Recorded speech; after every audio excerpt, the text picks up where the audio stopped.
এটা মূলত রাষ্ট্রীয় একটি পরিকল্পনার অংশ। আমার সম্মানিত রাহবার, বিশ্ব ইসলামী আন্দোলনের নেতৃত্ব, মানবিক নেতৃত্ব ডাক্তার শফিকুর রহমান উনি বলেছেন, বেকারত্ব দূরীকরণে আমরা রাষ্ট্রীয়ভাবে আমরা আমাদের এই জনশক্তিকে, আমাদের এই জনসংখ্যাকে জনসম্পদে রূপান্তরিত করব।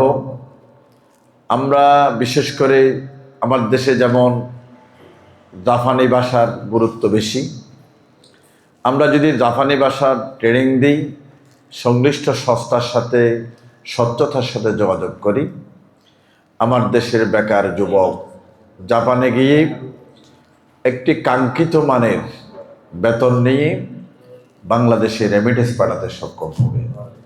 এবং বেকার যুবকদের আমি আইটি